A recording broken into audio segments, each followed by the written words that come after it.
Yeah. They know that Thomas Partey is going to be the engine of our team. So if they're able to contain him, then they've pretty much nullified the Black Stars. So it's going to be a difficult one for the Black Stars of Ghana. Why? Because in their game against even Croatia, Luka Modric was out of the game. He was substituted early in the second half. Even the experienced Luka Modric could not come vis-a-vis. Because the English knew that, look, the entire Croatian team was going to be... Absolutely, by Luka Modric. Yeah. So if we are going to face them and our key player, important player, is Thomas Partey in the midfield, they will find a way to nullify him and get their way through. So again, as Archie said, you need to get someone who will accommodate Partey, who will make the game look so simple for Thomas Partey.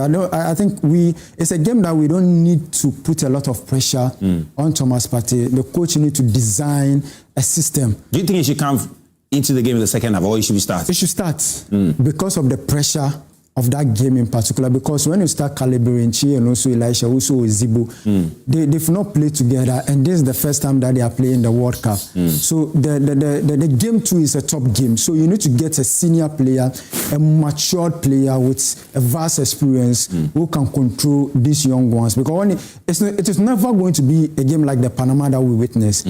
Panama were unproductive on that day. If Panama were clinical and productive, it could have been a different case altogether. So I think against England, it's going to be a different game altogether. You need to get someone like Partey to get the maturity and experience to dictate to these young ones where to move and when to sit back and defend. Definitely, we are not going to sit back because coaches said the way to defend is to possess. So when we are with the ball, how are we going to possess? And another thing, aside even Partey, we need to get players who are more creative. It's not about defending. And that fits the point that you was making about the number 10 position. Yes. And even I want to see Elisha Owusu start ahead of even Zibo.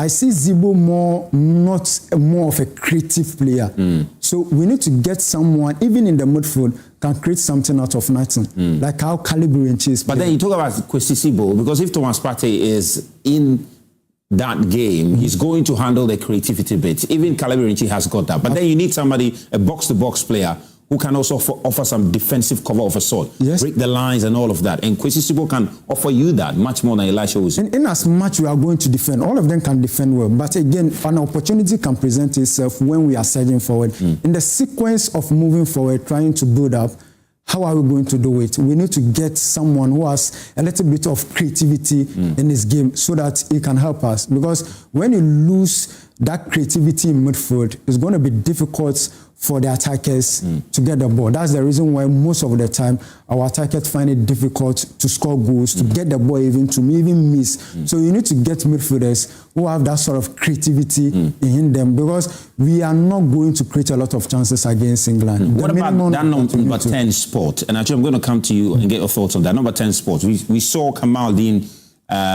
experimented in that area. It didn't quite work well. Antoine Semenyo slotted in there. He wasn't too comfortable. He did his best. There was a point when even Brendan Thomas Asante came on, and Jordan Ayew was in the game. He was playing that 10 position. But you've also got a proper number 10 in Augustin Boachi, who is sitting on the bench. All right. So how do we solve that problem?